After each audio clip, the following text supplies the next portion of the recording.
Om Sri Sai Nadaya Namaha. I thank all the devotees who have subscribed and forwarded to the known people for the Sai Sat Charitra English and Telugu version. Please listen to my audio and bless all Sai Ram. All the devotees are in help of your blessings. Thank you, Sai Ram.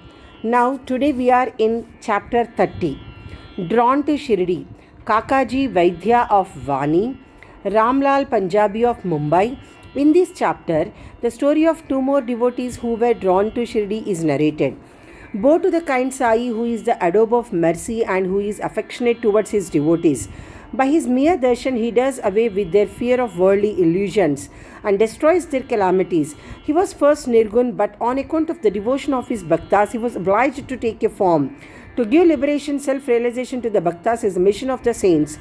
And for Sai, the chief of them, that mission is inevitable. Those who take refuge in his feet have all their sins destroyed, and their progress is certain. Remembering his feet, Brahmins from holy places come to him and read scriptures and chant the Gayatri mantra in his presence.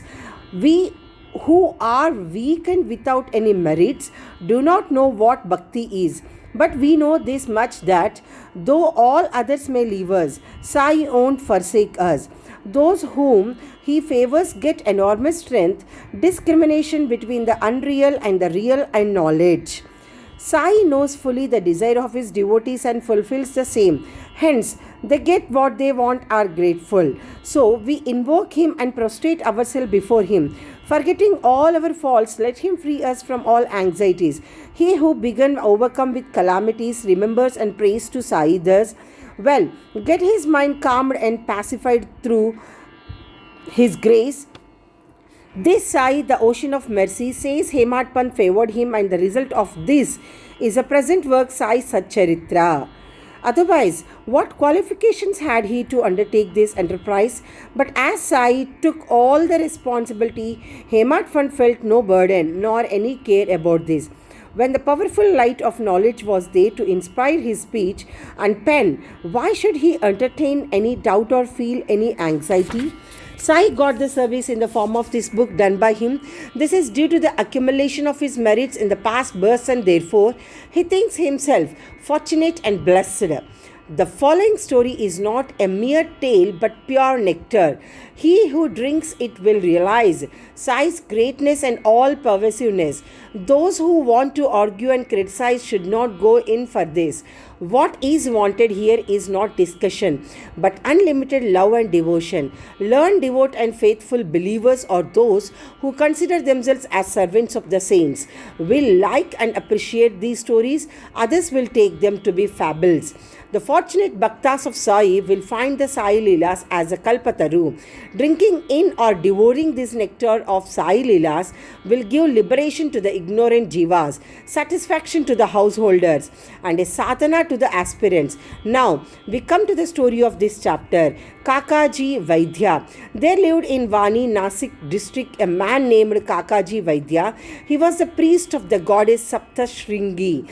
There, he was so overpowered by adverse circumstances and calamities that he lost peace of mind and became quite restless. Under such circumstances, one evening he went into the temple of the goddess and prayed unto her from the bottom of his heart and invoked her aid to free him from anxiety. The goddess was pleased with his devotion, and the same night appeared to him in his dream and said to him, "You go to Baba, and then your mind will become calm and composed." Kakaji was anxious to know from her who this Baba was, but before he could get any explanation, he was awakened. Then he began to think as to who might be this Baba to whom the goddess had asked him to go. After something, he resolved that this Baba might be Trayambakeshwar. So he went to the holy place Trayambak and stayed there for 10 days. During this period, he bathed early in the morning, chanted the Rudra hymns, did the Abhishek, and did other religious rites. But with all this, he was as restless as before. Then he returned to his place and again invoked the goddess most pitifully. That night, she again appeared in his dream and said, "Why did you go to Triambakeshwar in vain? I mean by Baba Sri Sai Samrat of Shirdi." The question before Kakaji was now how and when to go to Shirdi and how to see Baba. If anybody is in real earnest to see a saint, not only the saint but God also fulfills his wish. In fact, the Sant and the Anant are one and the same. There is not the least difference between them. If anybody thinks that he will go on his own wish and see a saint, that will be a mere boast. Unless the saint wills it, no one is able to go and see him. Even the leaf of the tree won't move without his bidding. The more anxious a bhakta is for the visit to the saint, the more devout and faithful he is. The more anxious a bhakta is for the visit to the saint, the more devout and faithful he is, the more speedily and effectively is his wish satisfied to his heart's content. He who invites anybody for a visit also arranges everything for his reception. And so it happened with Kakaji.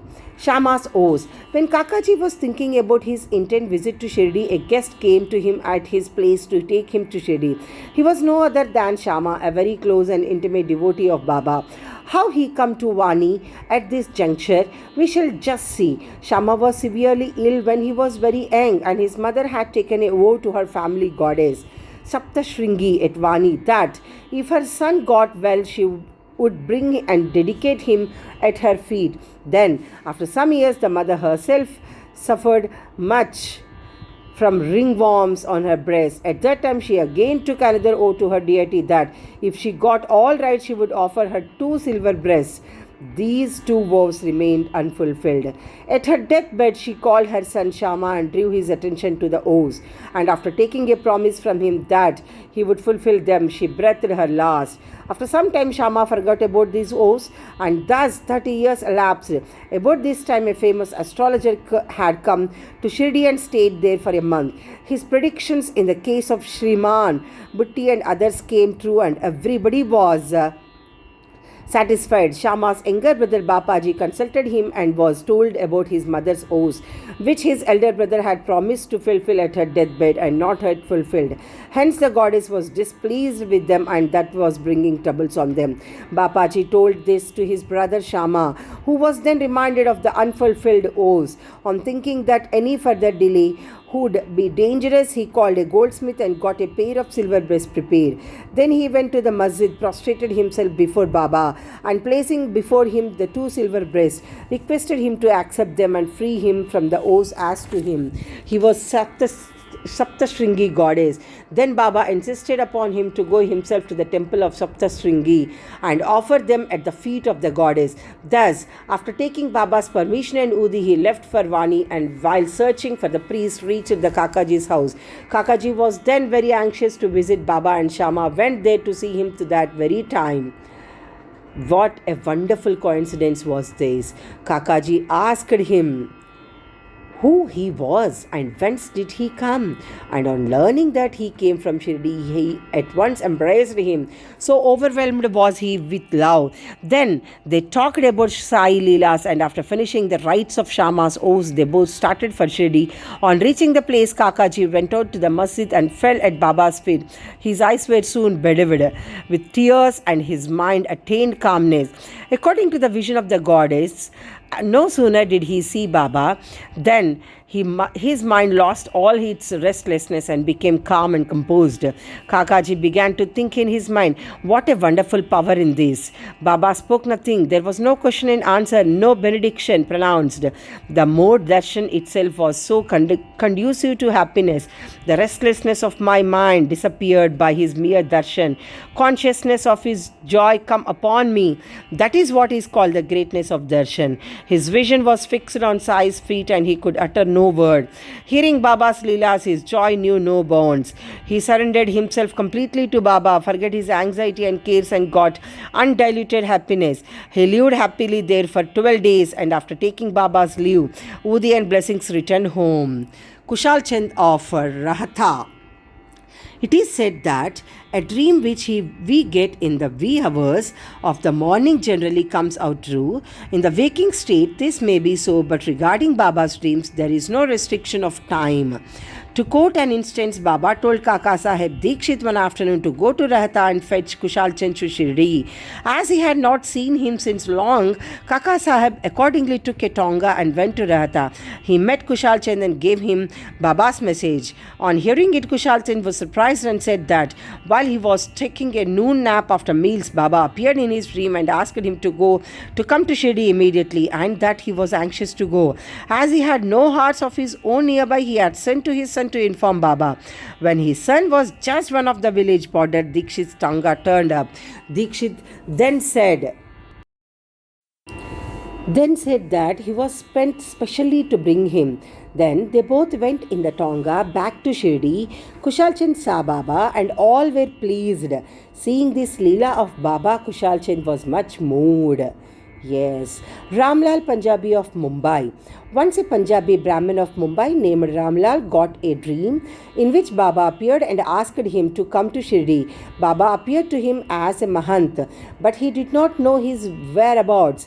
He thought that he should go and see him, but as he did not have his address, he did not know what to do. But he who calls anybody to him also makes the necessary arrangements for the same. The same happened in this case. The same afternoon, when he was strolling in the street, he saw a picture of Baba in a shop. The features of the Mahant he saw earlier in the dream tallied exactly with those of the picture.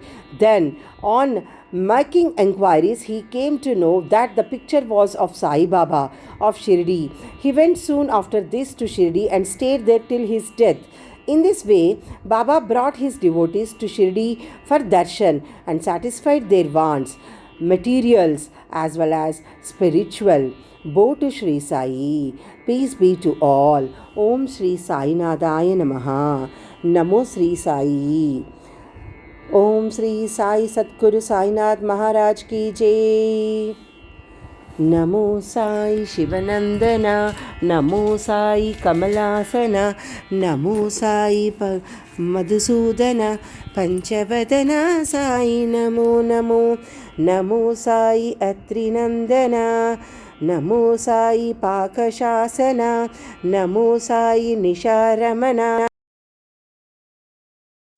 नमो साई निशारमन वह्नि नारायण साई नमो नमो नमो साई रुक्मिणीवर नमो साई चिद्भास्कर नमो साई ज्ञानसागर ज्ञानेश्वर श्री साई नमो नमो ओम श्री साई सच्चरित्रमो ओम श्री साई सद्गुरु साईनाथ महाराज की जय।